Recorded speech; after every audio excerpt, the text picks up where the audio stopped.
speaker. My name is Rosanna Parati. I'm the chairman of the Political Science Department, and I have the great delight to introduce to you Jonathan Alter. I am a frequent reader of Jonathan Alter's columns because I love magazines, and I'm a regular Newsweek reader because my parents subscribed to the magazine when I was a kid. Not only does Mr. Alter seem like an old friend to me, but I feel he's an old friend of Hofstra. He participated in a roundtable on the media and the Clinton presidency back in 2005 here at Hofstra, and he's just been telling us that he attended the debate here, or at least he saw it on a monitor, and spoke to students.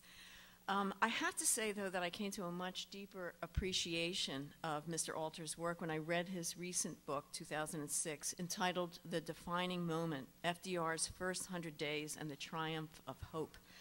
A group of us faculty members selected an excerpt of that book as the common reading for the incoming freshmen who will read and discuss the book and presidential leadership in these economic times during their summer orientation prior to entering Hofstra.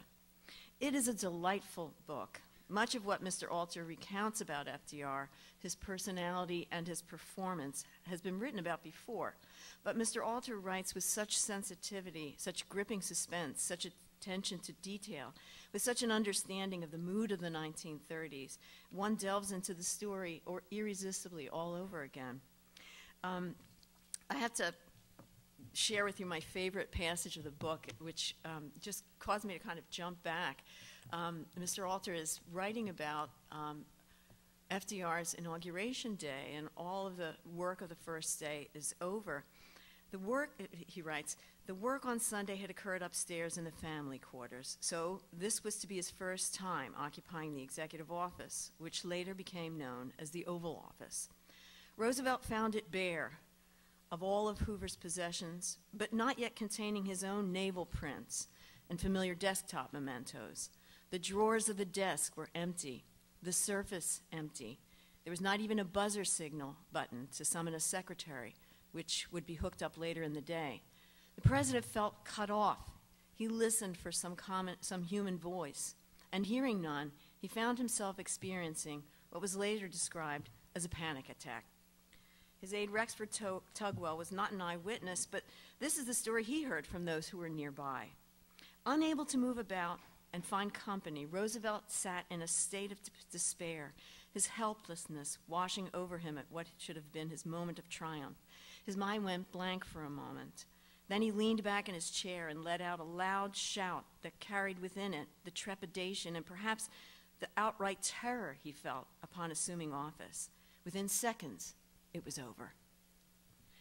His aides knew something traumatic had happened. At the very beginning, the mask briefly slipped, and when it went back on, it stayed on for the rest of his life, at least when he was with other people. Henceforth, there would be no show of angst or even fretting. He would lay on a layer of insouciance and act. And it's this Roosevelt, the Roosevelt that we know so well, ebullient, ready to take on anything, ready to try anything, who is transmitted through the entire book. But this one moment of fear, paralyzing fear about what was coming, is so stirring and so indicative of the humanity of Roosevelt that's conveyed in this book.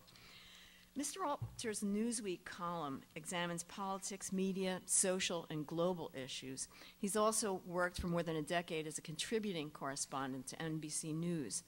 He's also an originator and an author of Newsweek's Conventional Wisdom Watch, for those of you who read Newsweek regularly. He has covered 7 presidential elections for Newsweek. It was he who broke the following stories: that Barack Obama would seek the presidency, that Mike Huckabee would be a factor in the GOP contest, that after a dispute with President Clinton, Senator Edward Kennedy was likely to endorse Obama. On election night 2000, it was Mr. Alter who went on the air to break the story about the confusing butterfly ballots in Palm Beach County, Florida, that shaped the outcome of the election. Now, I must talk about his academic credentials because they matter in a place like this. Mr. Alter is a native of Chicago, and he earned his BA in history with honors from Harvard in 1979. Besides The Defining Moment, He is also the author of Selecting a President and the co-editor of a book called Inside the System. And I'm so proud for Hofstra to have him here today. I welcome him.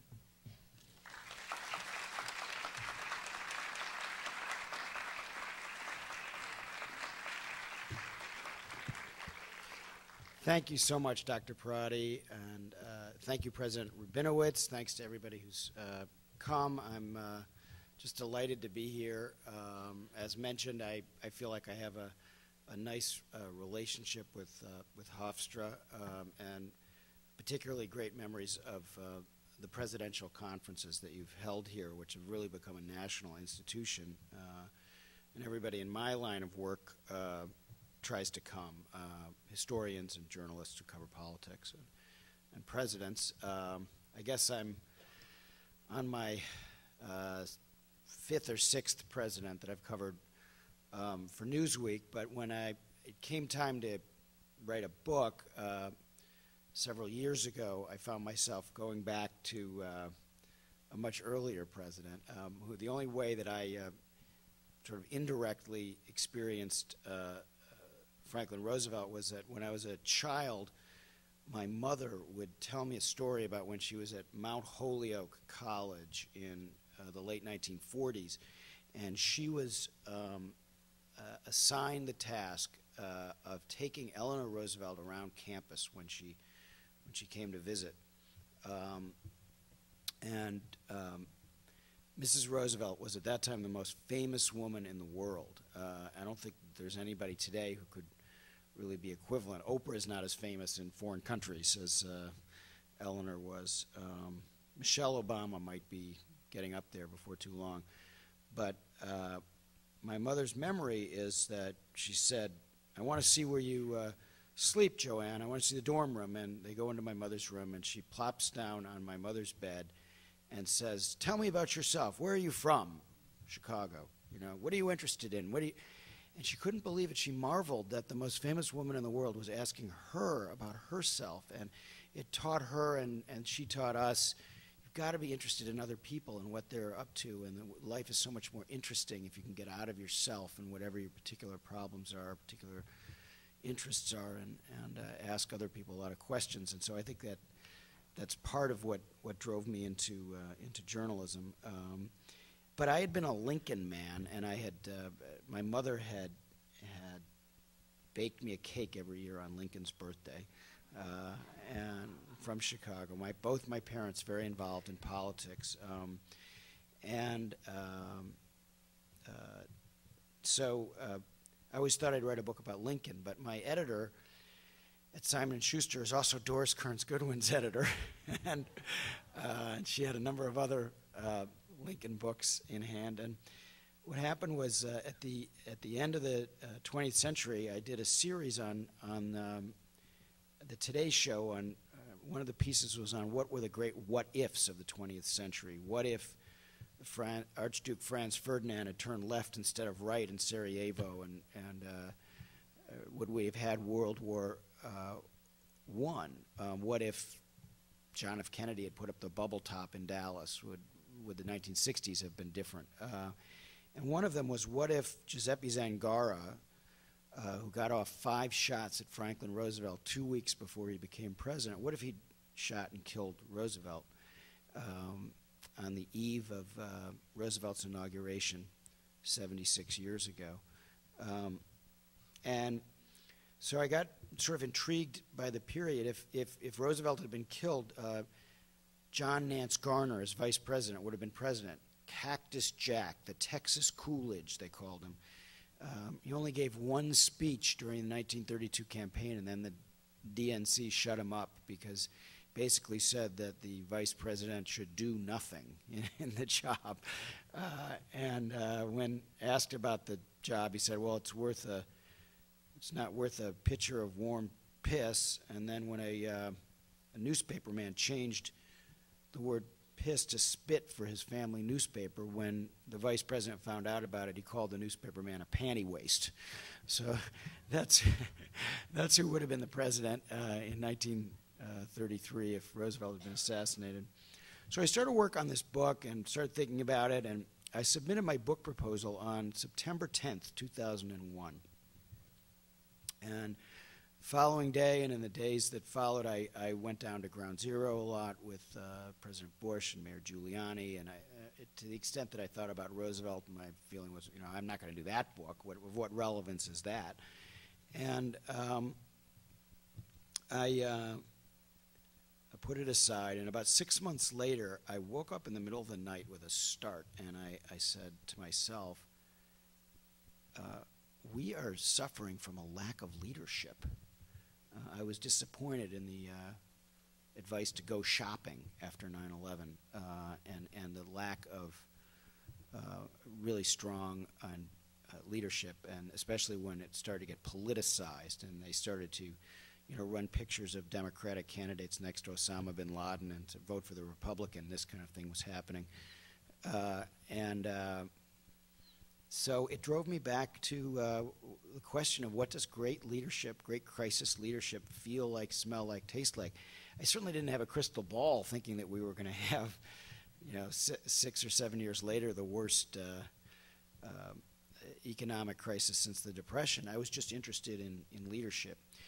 And right around the same time, my aunt died, and my aunt had lost a couple of husbands before she was 35 years old, and I had a friend who lost her husband on 9/11, and so I had my aunt write her a letter and tell her that she would find happiness again, and that as awful as this was, this too shall pass. And I read the letter when my aunt died at the funeral. And afterward, we went back to my cousin's house, and we were sitting Shiva. My cousin said, that guy I've been telling you about? He was at the funeral today, and that friend of mine, he's going to come over when we're sitting Shiva. That guy I told you, I think he can be mayor. I think this guy is really good, and my wife worked with him, my cousin's wife worked with him at City Hall, and he's a state senator from down on the South Side, and I think you should meet this guy.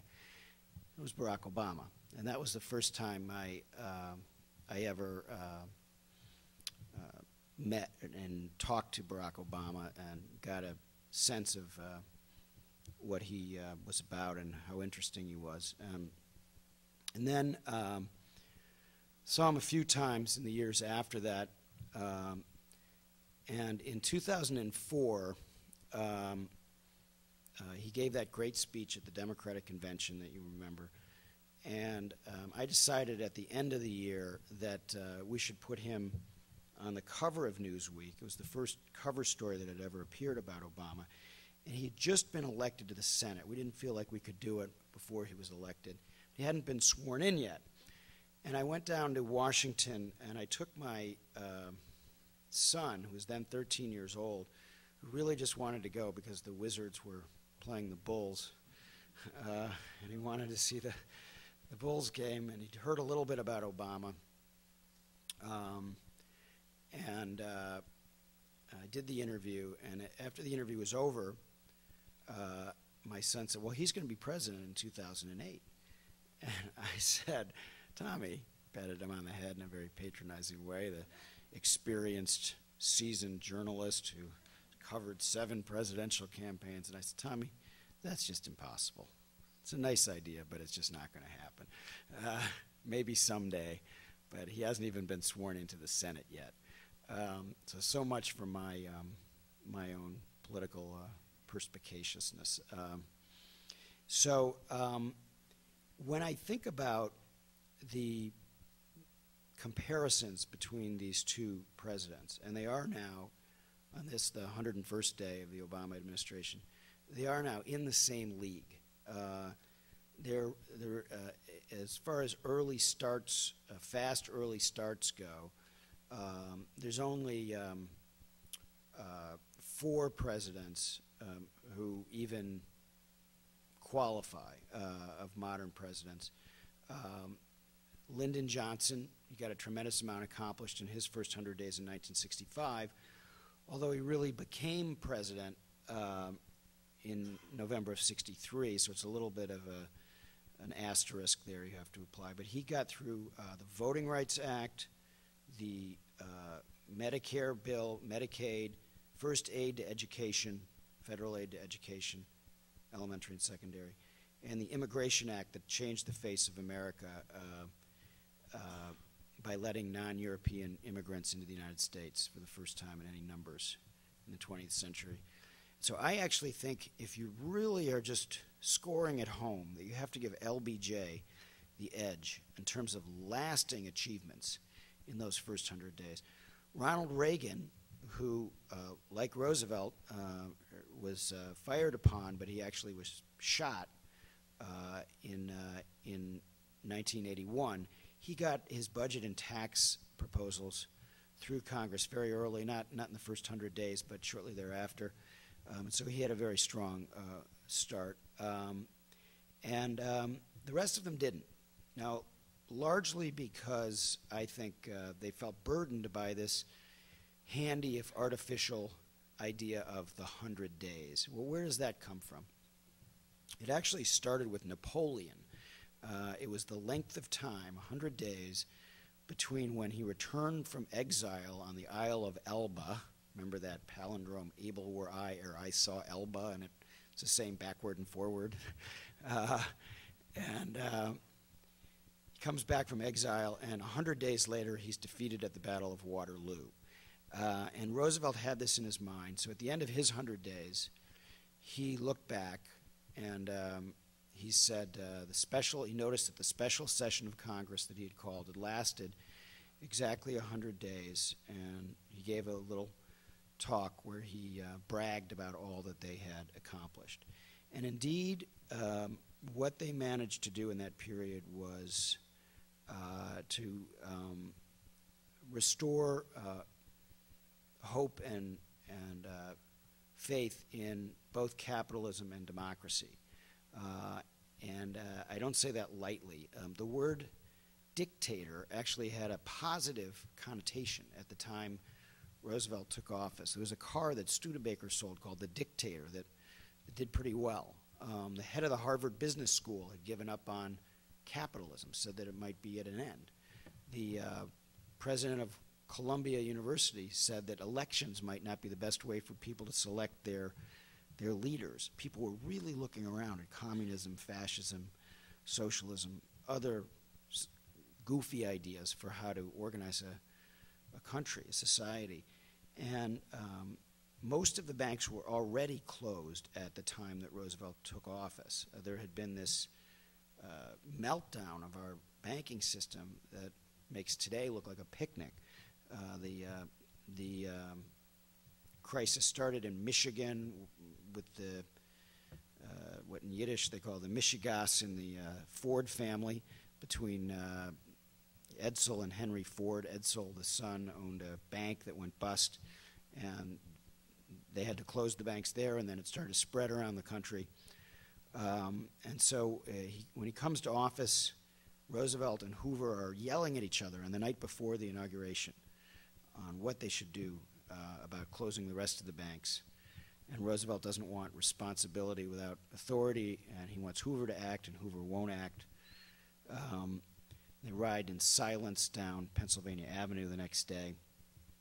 And Roosevelt, his first day in office, he closes the rest of the banks, which actually made the banking crisis easier to handle than what Larry Summers and Tim Geithner and Barack Obama have to deal with now, because they could just decide which of the banks were healthy enough to reopen and leave the rest of them closed. And it was kind of a cleaner way of approaching a very complex crisis. But he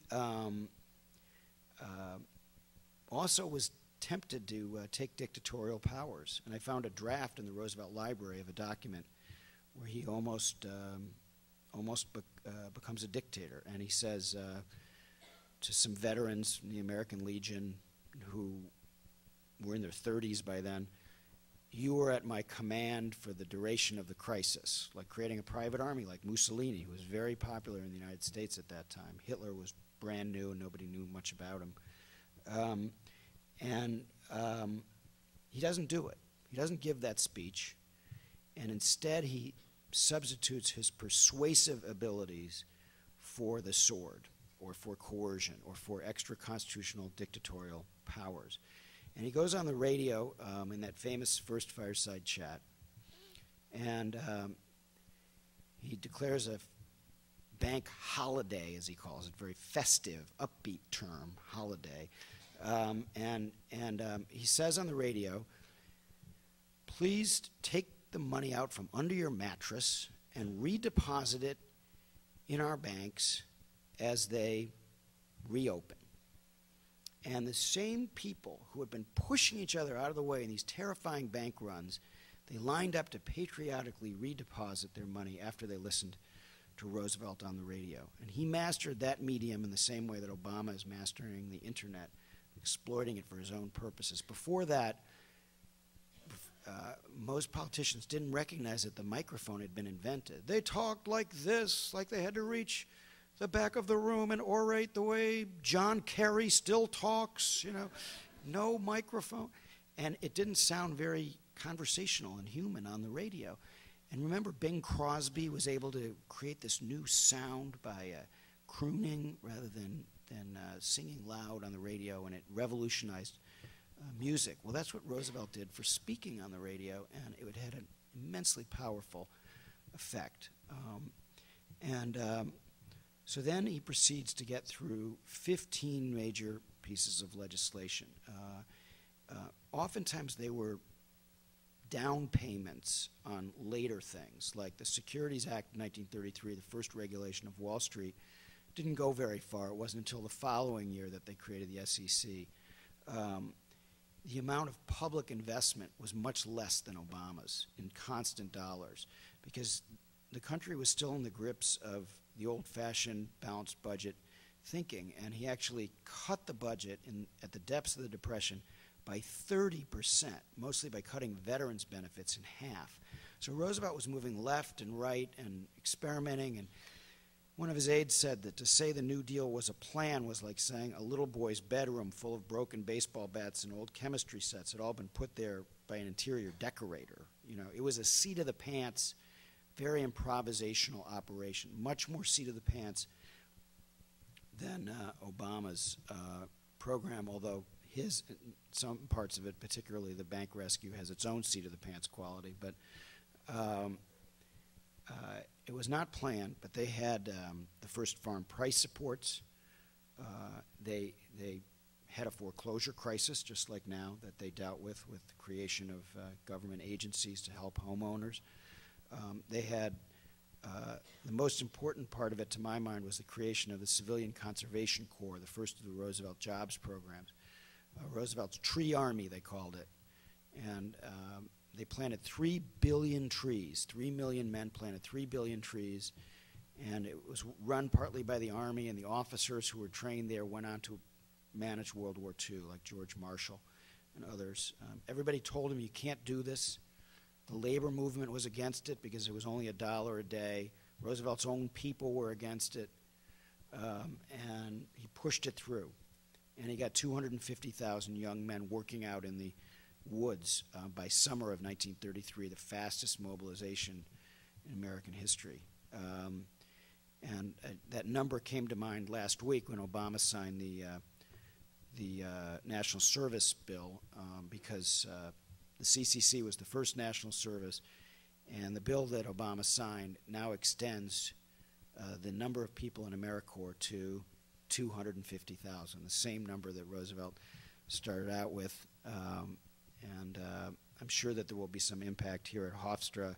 That's 20 times the size of the Peace Corps, which of course is much better known, but because AmeriCorps is decentralized, it doesn't get nearly as much press, and because people in my business are kind of missing the boat on some of these stories. But the point is that that spirit of service began in the New Deal, and there's almost a line that you can draw from the New Deal to what the president again yesterday called the new foundation, a new social contract,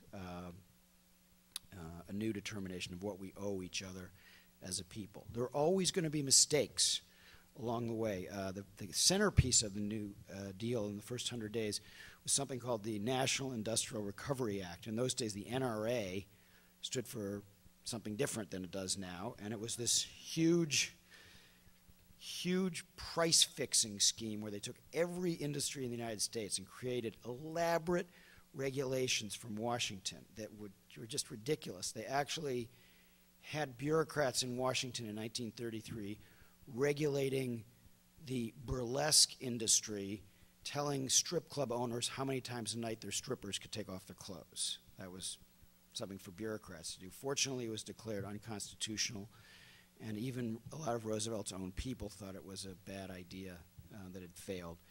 So there are always going to be setbacks, and this brings us to Barack Obama and what he learned from Franklin Roosevelt.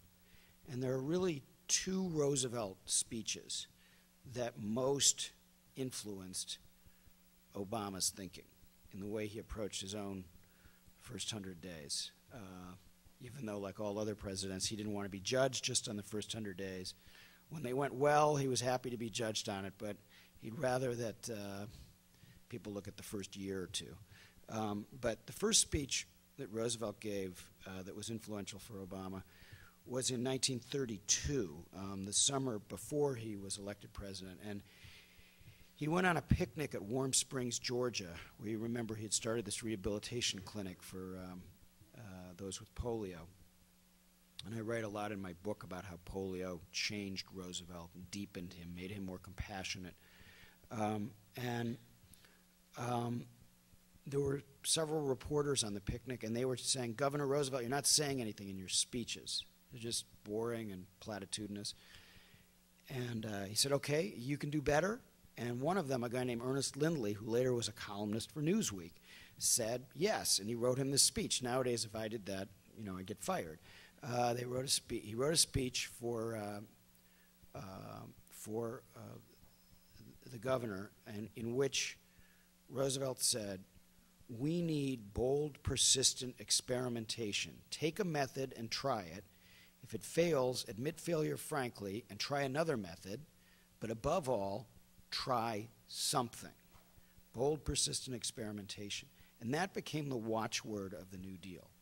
And then when he became president, and he gave that famous first inaugural address that we all know, the only thing we have to fear is fear itself, that line, the famous line, the one that was uttered by the minister as Roosevelt's casket was being lowered into the grave in 1945, was, to my mind, a bit of inspired nonsense. If you're worried about putting a roof over your head or food on the table, and you've got unemployment that in some areas was 70, 80%, stock market down 90%, you're worried about more than fear itself. You're worried about something real. But it was brilliant because it helped to lift people up and restore their hope. There was another line in that speech, though, that in many ways was more influential, though not nearly as well known. And that line was, we need action and action now. And he used that word action 6 times in his inaugural address. So fast forward to Obama, who in the transition is giving speeches where he repeatedly uses the words experimentation and action. And I could tell that he was intending to hit the ground running. Now, what did he get accomplished? Well, it took place at such a dizzying pace over the last 100 days that even somebody like me who's paid to pay attention to it and to stay on top of it, we had a hard time, sorting out this bill signing from that executive order signing, from that, new initiative. Pretty much every day there was something new, but maybe the best way to think about it is if you think about the people whose lives were touched in some way by something that happened in the last 100 days. And you'd start with women who hope for pay equity, a child who needs health insurance, a person like a historian who's trying to get some documents that have previously been held secret, somebody concerned about abuses at Guantanamo Bay. That was day 1 and 2. And if you move on from there to the stimulus bill, somebody who maybe a teacher or a nurse or a government employee who's worried about being laid off, or a Wall Street bank executive worried about being laid off, a passenger who might prefer to take the train rather than drive or fly, somebody who works in construction and needs a job, somebody who drives over a bridge that might be in danger of falling down, somebody who wants to get into the green economy, weatherization business, so, a ratepayer who wants a lower utility bill after some conservation has been approved, an educator who believes in reform, parents who want to start a charter school, somebody out walking in the wilderness who wants more protected land. That takes us up through about week 6 of the Obama administration. Then if you move to the later period where you get the budget and some other things that have been approved, it's a little harder to know exactly how they will sort out and what the final result will be. But there are clearly other people who, cancer researchers who need more money, a prisoner who is worried about being tortured in an American prison. All of these people were and will be affected in one way or another by much of what's taken place. Now, there have been mistakes in the same way Roosevelt made mistakes. Some of them have been trivial, like bowing to the king of Saudi Arabia. Some of them have been more serious to my mind, like not coming quickly enough or, to my mind, sensibly enough to the right kind of bank rescue plan. There will be trial and error. But what's happened is that after some missteps early on, the American public has the impression that this man has the tools to do the job. And that's what 100 days is for. It's artificial. It's a journalistic crutch. But it gives us some idea of whether a president comes out of the gate fast or is stumbling. And in Obama's case, there was a lot of talk, both by Hillary Clinton in the primaries, John McCain in the general election, that he was all talk, gave nice, fancy speeches. But could he deliver? To use Walter Mondale's old line, where's the beef? And Obama has done a lot, even if you don't agree with a lot of it, even if you think it's terrible for the country. He's done a lot to disabuse people of that idea. And he's proved to be a sort of political action figure who has left people with the impression that he can perform. So I think of him as the professor-in-chief. I think we saw that last night. And Roosevelt considered himself to be the teacher-in-chief. You have to explain and communicate what you want to do. You have to develop a vision so that what you're communicating is not just a series of disparate pieces, but fits into a whole. And then you have to execute that vision. And it's on the third part that we still don't know, and why I would give him an incomplete if forced to give Obama a grade. Because all that 100 days can do is give you some guideposts to where things are going. He could easily get swamped by events, particularly abroad, where he has attempted with some success to reset American foreign policy, restore America's prestige in the world. Anything that happens abroad is subject to events. It might be in Pakistan, it could be in many different areas of the world, Iran. And so to the extent that presidents are often judged by what happens to them in foreign policy, and look what happened to Lyndon Johnson despite his great 100 days, we just simply don't know how things will go. But the early signs are good, and I guess I would just end by quoting Ralph Waldo Emerson. The quote, depending on who's recording it, comes out a little bit differently sometimes, but it basically goes like this. Events are in the saddle and tend to ride mankind, he said on the eve of the Civil War. Well, if you're president of the United States, you're either riding events, as Franklin Roosevelt and Barack Obama are now doing, or events are riding you. You're either dealing cards or you're having bad cards dealt to you. And I think we can all agree that for successful presidency, you want to be the dealer, and you want to be riding the events, and you want to be showing some signs, as both Roosevelt and Obama did, that after their first 100 days, they had achieved the first task of leadership, which is to inspire confidence in the American people. Thanks very much. I look forward to all your questions.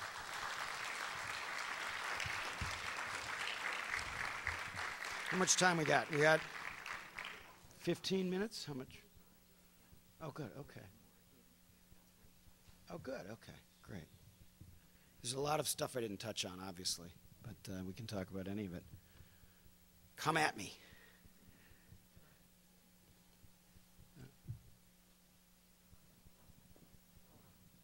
Hi. You mentioned that President Obama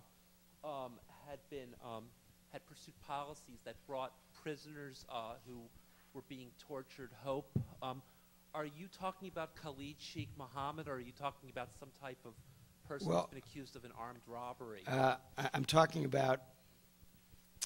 I'm personally, I subscribe. Well, Khalid Sheikh Mohammed has already been waterboarded and more times than you can count. I'm talking about people who, like me, subscribe to the Geneva Convention and believe that civilized countries behave in certain ways and they don't torture.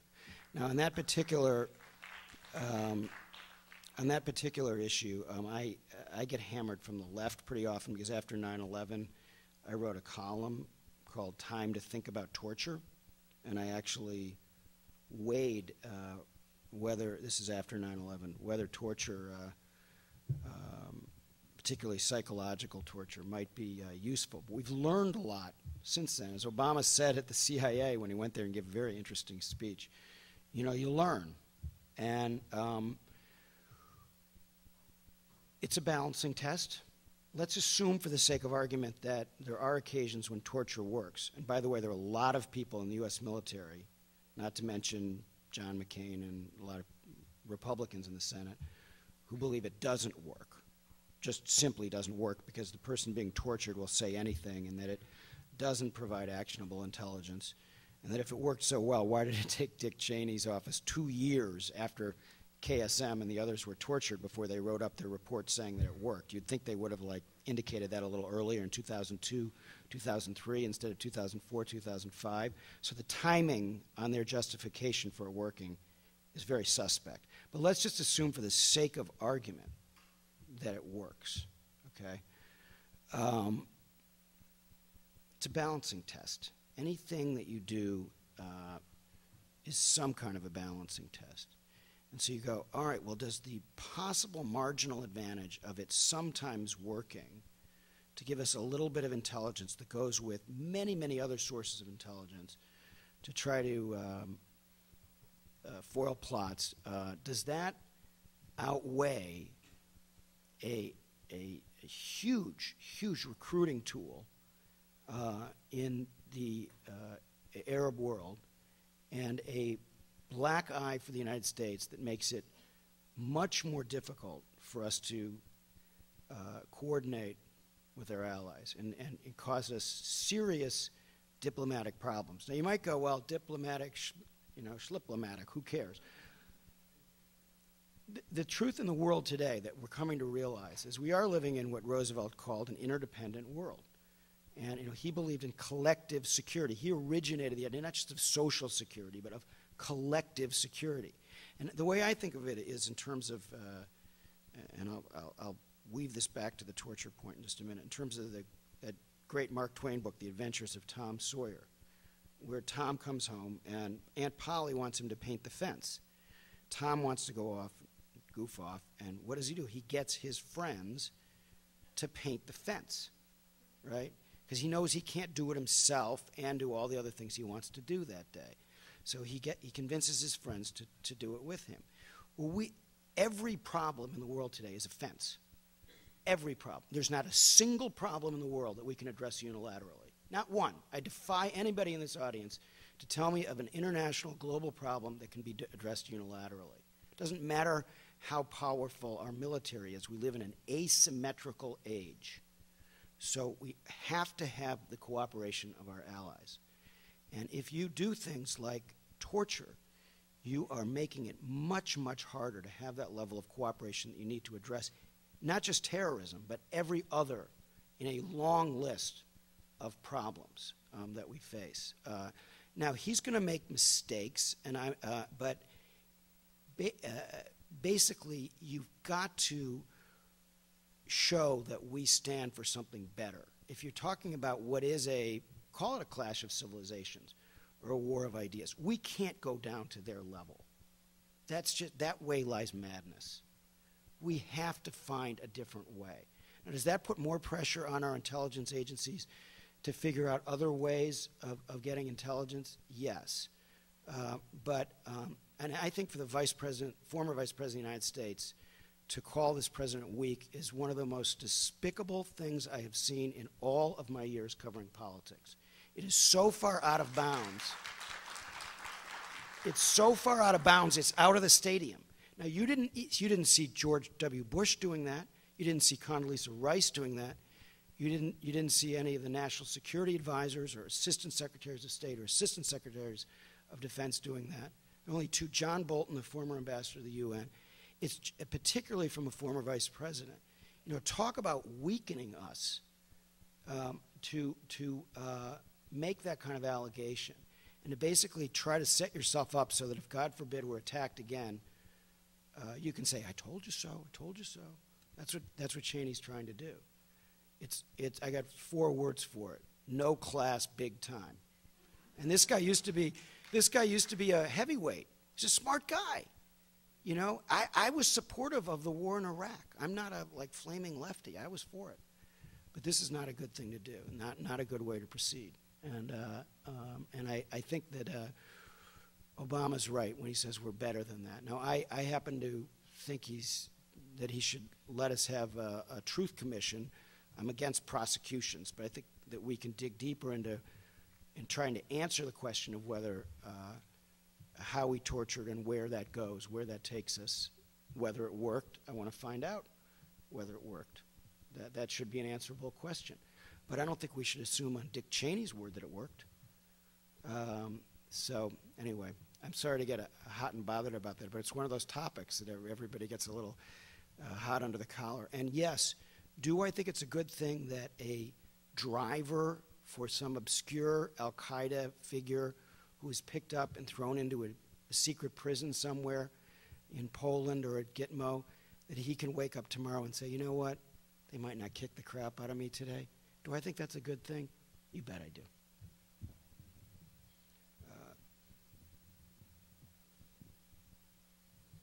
Hi. I'm struck by your metaphor of Obama as professor-in-chief, and not just because I'm a professor here, but it's the reason I'm struck by it is because I know that before Obama was elected, when people were asked one word to describe him and were not given the words, the word they picked most was inexperienced. And now that he's been in office, the most recent poll indicates that the word they picked the most is intelligent. That's interesting. Where was that poll? I got to get that for my next book. I read like 5,000 things and then I forget where they're from. So I'll find out. But my question is, I'm kind of struck by the fact that in the year 2000 we were making decisions based on who we wanted to have a beer with when we were voting, and now people are attending to things like intelligence. And I'm wondering how you account for that, of whether it's that so many bad things happen in the last 8 years, whether it's a cyclical phenomenon, whether once you get somebody intelligent, people change their minds. So. Well, I think it's in the middle of that. I think it's mostly that there are more bad things happening. The world's a worse place. First of all, I think it's a huge surprise, his level of management skill, because he was totally inexperienced. I mean, he had zero management experience except for the campaign, and that's not always a very reliable guide to management success. Jimmy Carter ran a great campaign, and he didn't manage the presidency very well. So we had no reason to necessarily believe that he was going to be skillful at this. Why, and as far as the beer goes, I was really struck by the fact that a lot of the same people who said they were for this candidate or that because it's better to have a beer with, when Obama was pictured drinking a beer at a Washington Wizards game, the conservative blogs went to town. God forbid the president be seen drinking a beer. Anyway, but I think what happened is that a lot of the stories of the 1990s, whether it's some of the Clinton stories or some of the Bush stories that were silly at one time or another, they were a luxury of peace and prosperity. The press can obsess about stupid things, when important things are not taking place. I've heard a lot recently, why does Obama have this Teflon? Why is it that, when Clinton would do something or Bush would do something and the press would be all over him and for a week, and, in this case it lasts a day, well, part of it is that the liberal bloggers can fight back. So that, for instance, when Obama bowed to the King of Saudi Arabia, which was a real protocol mistake, it just wasn't a smart thing to do, and he started getting hammered for this, and the liberal bloggers pointed out that Bush kissed the King of Saudi Arabia the last time. So, in the old days, there wouldn't have been any kind of pushback from the liberals, but mostly what was striking about it is it just went away in 24 hours. And if it had happened to Bill Clinton, we'd be talking about it still, Why? And the answer goes to your question, that we're in a different kind of media environment where we no longer, I don't think anybody, I used to write tons of articles about sex and politics, and it seems so trivial now. I mean, a lot of it was very trivial then, but it's even more trivial now when we have these really serious things to talk about. And I do think that people, on some level, they do appreciate intelligence and somebody who can think on his feet and explain things well. And Obama's kind of like your cool professor that everybody kind of liked. And he was just somebody who you tell the other students, hey, take Professor Obama's class. And that's what it was like at the University of Chicago Law School. I mean, if you want to be cool, it helps, honestly, in American culture, it helps to be black. But it also helps to be, smart without being boring and just being able to kind of explain things in ways that make a certain amount of sense. And so I think people kind of think that he's your cool professor, and maybe they didn't catch his press conference last night because they were, out drinking a beer. But they know that he can convey a basic sense of competence and also of an even-tempered quality. Roosevelt was famously described as having a second-class intellect, first-class temperament. Obama has a first-class intellect in an IQ way. He's smarter than Roosevelt was. Roosevelt was a political genius, but not any kind of an intellectual. And in terms of temperament, Roosevelt had that fantastic, ebullient temperament that was often compared to Churchill compared meeting him to opening your first bottle of champagne. You just felt better. And Obama's effect on people is not quite the same as that. It's not that you don't get that cheerful thing necessarily off of him, but you get a feeling of ease, of confidence, even-tempered quality that is very reassuring in a difficult time. So I think in both Roosevelt's case and Obama's case, there's a kind of a meeting of man and moment, and that maybe if either had been president at a different time, they would not have been as successful. But in this time, people do want a sense that somebody can drill down into the problems, explain them clearly, and that there's somebody smart in charge. It's very interesting that in this last election, for the first time in, I think since they've done polling, with the exception of Democratic landslide years like 1964, the Democrat carried college-educated voters. Usually college-educated voters went Republican. By at least a small margin because they were wealthier, and that's just the way it broke down. graduate school educated have been with the Democrats for quite a while now, but college educated, which is a much larger group, they went Democratic. That's a big thing. This is a big worry for the Republicans amid this Specter defection, that they're turning into a regional, less well-educated white party. And that's a dangerous, dangerous thing for them in a country where the demographics are changing quickly. People are becoming better educated. And the more better educated that the populace becomes, and this is the end of my ridiculously long-winded answer to your question, the better educated that people become, the more they're going to respond to a smart president. And the higher the bar is going to go for the next time, and this is why I don't think, I think that somebody like Mitt Romney will probably end up being the Republican nominee, because at least when people hear him talk, he sounds smart, whatever he's saying, and in that sense, Obama might be changing the bar for candidates that come along after him. Very, very possibly, yeah. Yeah, that's right. Professor. I can repeat the question. Given the very different political environment in 2009, Thanks. what lessons can President Obama take from FDR's leadership? The question is about what lessons can Obama take from FDR's leadership of Congress?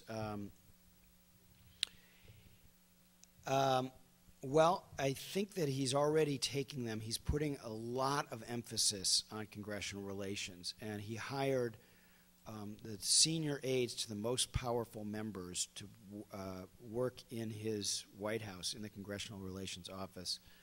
Jim Messina had been chief of staff to Max Baucus, who's chairman of the Senate Foreign Relations Committee, through which all the health and energy legislation goes. And Phil Shaliro had been Henry Waxman's chief of staff, and he's a very powerful member of the House. And Hofstra grad, yeah. Phil's a very important player in this White House. So I think Obama got that early, that he needed to work closely with Congress. Roosevelt had some other tools that Obama doesn't have. One of the most important things Roosevelt did is he withheld all patronage. In those days, there was a lot of patronage. And he kept all the jobs, instead of announcing them like the local postmasters at the beginning of the administration, he doled them out slowly as favors in order to move things. So Huey Long, the Louisiana senator and demagogue, came to see him, and he thought he would roll Roosevelt, because he controlled the patronage in Louisiana. And Roosevelt smiled and smiled and said, well, no. And he didn't ever say no. And Obama's kind of like this too. He says yes, yes, yes to the members of Congress, and that throws them off. But over time, if you have relationships with them, you can develop mastery with them. I think that where Obama blew it on the stimulus was that he put in a whole bunch of tax cuts, which were not very stimulative, before the negotiation began. He didn't even get Republican votes. And what he should have done is started with a more democratic position, and then as a sweetener added these tax cuts in an effort to make it more bipartisan. Instead, he put them in too early at the front end of the process. And so he got a bill that probably isn't as, for all the good things I mentioned about it, is not as stimulative as it could be if they had more infrastructure spending, even more than they had. And they had the most infrastructure spending since the interstate highways in the 1950s. But they could have had a lot more if they had played poker a little bit better with Congress. So maybe Obama and Roosevelt, both poker players. Short answer to your question, maybe he could just pick up some of Roosevelt's poker skills a little better. Yeah, sorry. Hi, my name's Lindsay Ross. I'm a senior political science student. If FDR's presidency was the beginning of the expanded executive, which has only been enhanced since, are there any events or actors that you see that could or would want to stem this growth, especially since something like Watergate didn't have that kind of an effect? Are you talking about the growth in government, in the size of government, or government as a percentage of GDP? Or no, I'm speaking specifically about the growth of presidential power. in terms of the power of the office.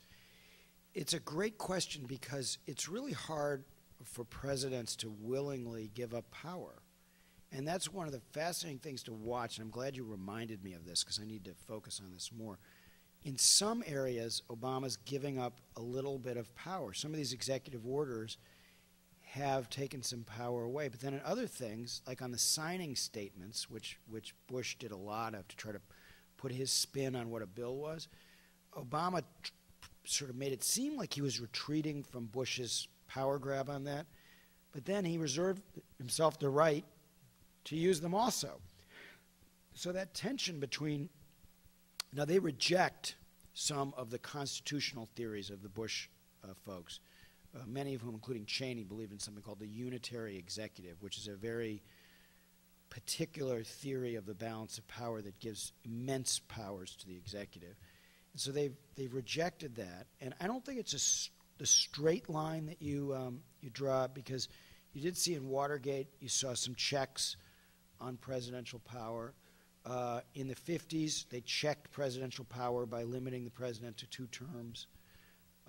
You see more fights over presidents' nominations to the Supreme Court. That's a check on presidential power.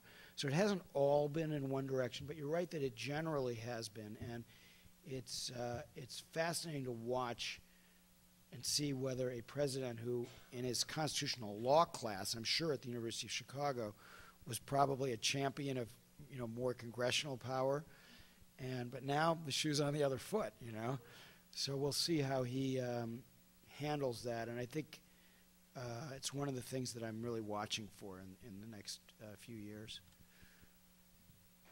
All the way in the back there, yeah.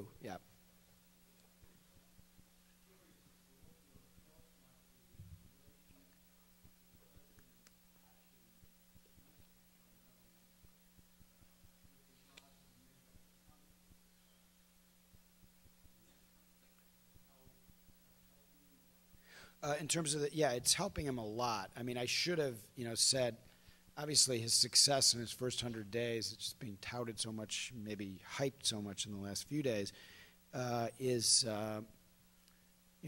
partly the result of having close to 60 votes in the Senate and an overwhelming Democratic majority in the House. And so it's extremely important. If he had come in and had a 2-vote margin, like 52-48 in the Senate or something like that, he wouldn't have gotten a lot of this stuff done.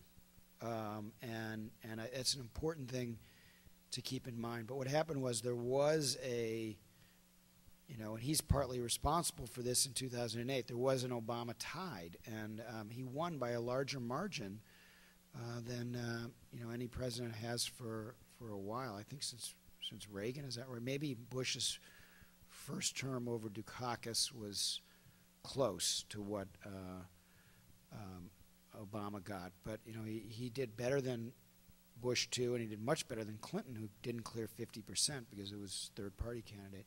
So he pulled in Democrats, and if he was playing defense the way Clinton was with a Republican Congress, he'd be having a much different experience, and we'd be having a different conversation about him that was more focused on his personal qualities and the dog and, changing the tone of, what it was like.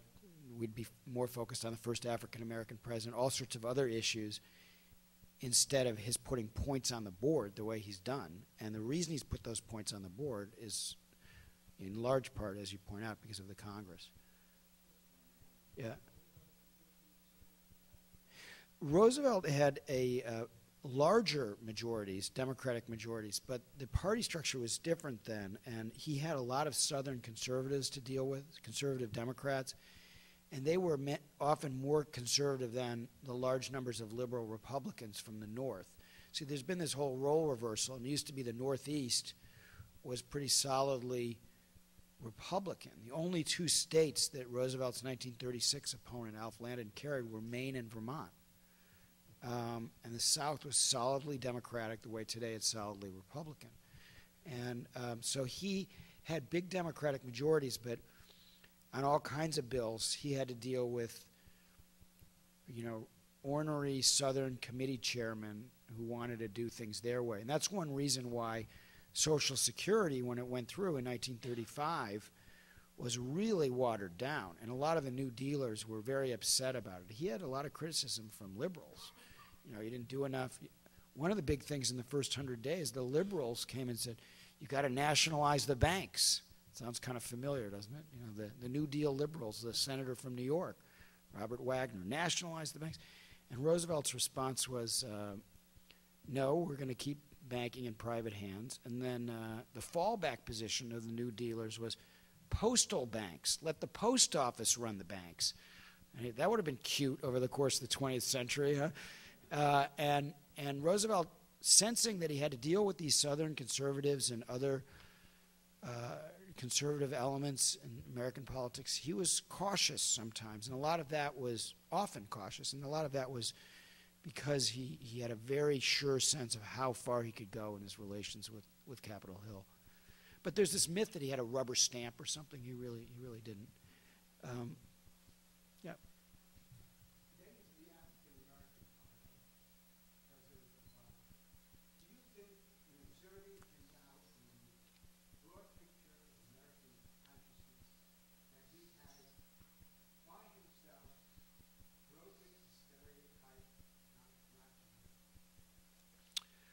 The question is, has he broken a stereotype about black Americans? I don't think we're at a point yet where we can answer that question. There was a survey in the New York Times, a poll in the New York Times the other day that showed that some racial attitudes were changing, but there are still significant sections of the country that, went 80% against him. And I was in Arkansas earlier this week, and I was asking some people down there whether they thought that the folks who opposed Obama in Arkansas, largely on the basis of race, whether they had changed their minds in the last few months. And I was told no. They've just found he's a socialist. They found other reasons to criticize him.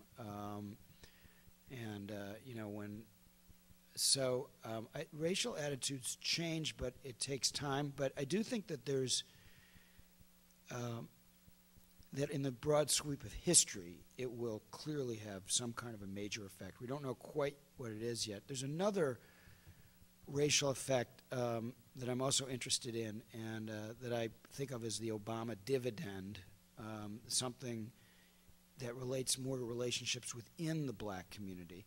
And the self-image of the black community, and also the confronting of hard truths inside the African-American community. So I was in Beaumont, Texas with Obama last year, and he came on stage and he was asked a question about nutrition. And he said, it was an almost all black audience, and he said, well, you all got to stop drinking those sodas for breakfast, and you got to, put down the, I can't remember what brand, Church's Chicken or Popeyes. You got to put down the Popeyes chicken, We got to tell our kids you can't be eating that junk, And he's cheered by this audience. And I had a flashback to a movie that many of you may have seen called Bulworth that Warren Beatty made. And Warren Beatty, in one scene, he's a senator who's going insane, and he goes in front of a black audience and he says, you all got to put down those chicken wings, and he's practically lynched. He's chased out of the place by the blacks who, how dare you tell us, how to eat, and how dare you tell us anything. But when Obama says we need more personal responsibility, yesterday he talked about you got to wash your hands, more. And he said, I know it sounds trivial, but you got to, there is a chance that he's in a position now where will every kid do their homework because President Obama tells them to? No. But, it gives parents another weapon another tool with their children. And I think especially African-American parents, and it gives, in those families in particular, in all minority families, but really, more broadly, gives people a sense that, yeah, you can come from nowhere. It was part of what powered the Lincoln myth. And, Obama, he loved reading about Roosevelt in 100 Days, and he gave me some good publicity, but his favorite president, like mine when I was a kid, is Lincoln. And that log cabin myth was very, very powerful in American culture.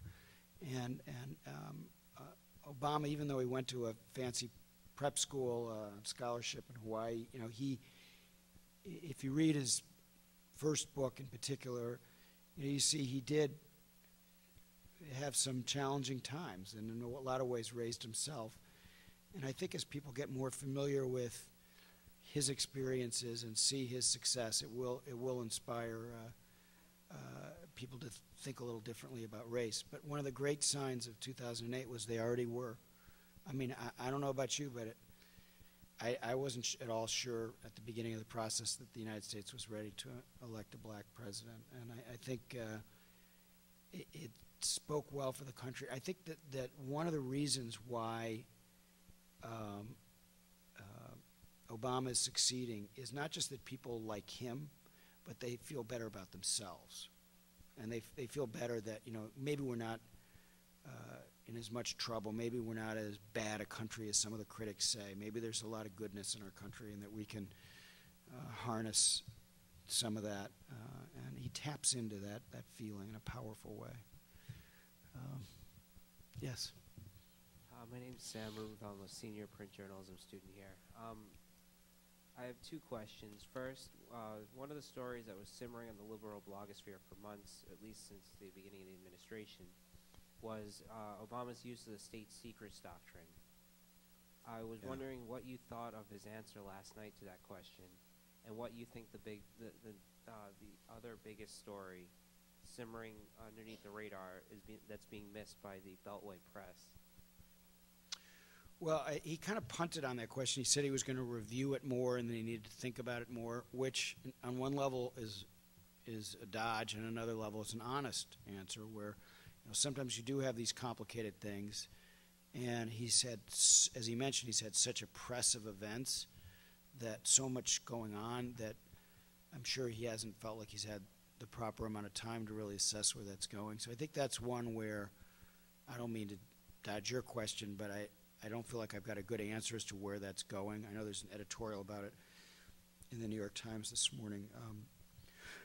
But there's always going to be a tension on secrecy. And as I mentioned, for people in my business, he did a huge thing on the first day of his presidency when he signed that executive order saying that the presumption on classification had changed from the presumption that it should be secret to the presumption that it should be open. And that applies to presidential records, which are essential for historians, and all kinds of other things that bloggers would be interested in. And if that change in the presumption actually sort of works its way down through the bureaucracy, you're going to see more openness and more transparency. We haven't gotten to that yet, but I think the bloggers are maybe a little premature in saying that he's a sellout on it. I think it's kind of more one of those things that's up in the air still.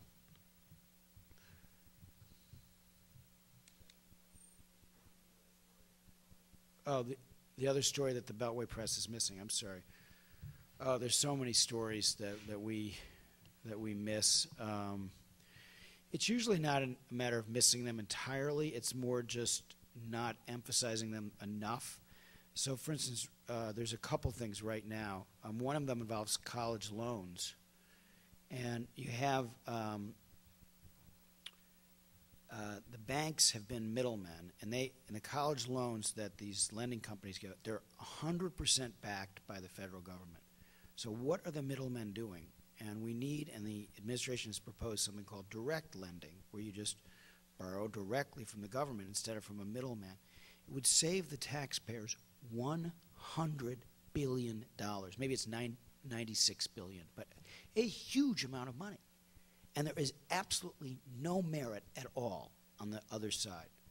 I mean, to my mind. It's like a lot of times there's two sides to an issue, and it's a close call. I mean, even torture might be one of those things where, you got to weigh, you got a balancing test. This is just such a no-brainer. And it's being blocked by special interests, in this case Senator Nelson, a Democrat from Nebraska, who has these lending companies in his district. And it's, you know, but that's the kind of thing that I think younger people, since it involves them directly, need to focus on a little bit more. So it's a little bit complicated. It might not be like a sexy secrecy thing, you know, but it's a lot of money.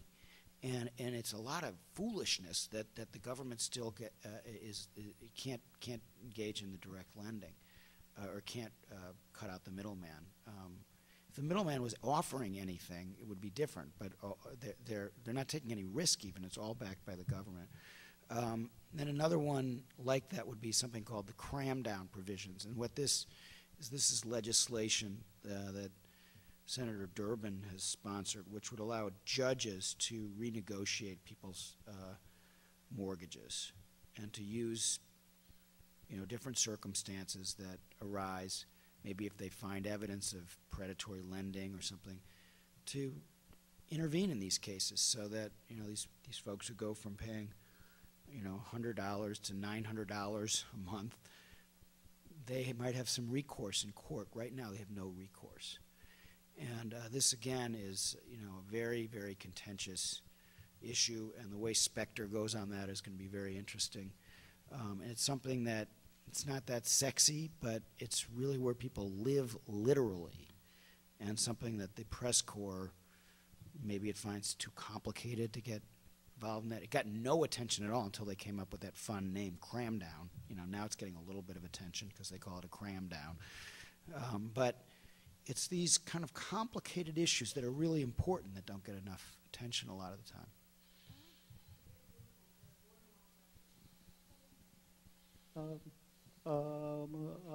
Yes, hi, my name is Derek. I'm a graduate of Hofstra University. And my question pertains to Barack Obama's treatment by the media. And I think that the media has been too soft on Barack Obama and has been giving him a pass.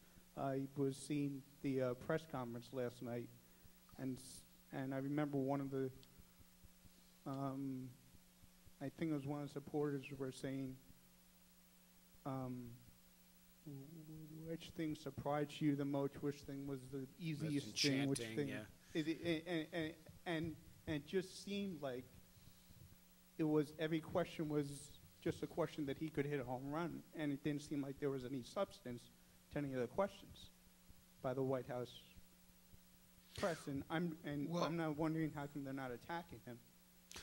Well, I think to say there wasn't any substance, I mean, there were questions on Pakistan. You know, there were a lot of substantive questions. And I'm not disagreeing with you, because I think there definitely can be more challenging, tough questions. It's our job to ask challenging questions. But I guess what I object to is that what happens is somebody sees a guy ask an unsubstantive softball question that can be hit out of the park, and then your follow-on, not to pick on you, but you said, you know, why can't there be any substantive questions? So that one guy then stands for the whole, for the thousands of reporters, you know. And, you know, we're like anyone else. We're like professors or janitors. There's good reporters, and there's crappy reporters. You know, there's people who ask good questions, and there are people who ask dumb softball questions. Now, as to why the overall tone of the coverage is fairly supportive of Obama, I think for that there's a simple and not terribly flattering answer. And that is that really, for as long as there's been a press corps and as long as there's been political polling, in a subconscious way, the tone of the press coverage follows the president's popularity. If he's riding high and seems to be successful, he gets a positive press. That was true of President Bush. Very positive press for many, many months. If he's in trouble and not popular with the people, then the press pile on. They ask really hard questions. Now that, I think, is wrong on a couple of levels. First of all, it's sort of lazy-minded, but also it's contrary to what our business is supposed to be about, which is to comfort the afflicted and afflict the comfortable, in the definition of, you know, A.J. Liebling. And we're not supposed to puff people when they're up and kick them when they're down. You know, we're supposed to challenge them when they're up, and then, you know, maybe look for something good, like the late Murray Kempton, one of my favorite columnists, Newsday columnists. You know, he would always, like, when Nixon was really down, he'd find something nice to say about Nixon, you know, which I always kind of respected. But you don't want to take the contrarianism too far. So people say, well, why aren't you more critical of President Obama? Sometimes people will say that. And I say, well, you know what? If there's something he does that I don't like, I'm not going to hesitate to criticize him about it. Like on this bank rescue thing, I hit him pretty hard. But I'm not going to make up something just so I can prove I'm tough and critical, you know, if I don't think that it's merited. You know, but in terms of the questions, you're right, that a question should challenge, question for a president in a press conference should challenge him, make him think, put him on the spot a little bit. It's an accountability mechanism for democracy, and it needs to be used right, not as a way of, you know, teeing things up for him. He can do that himself.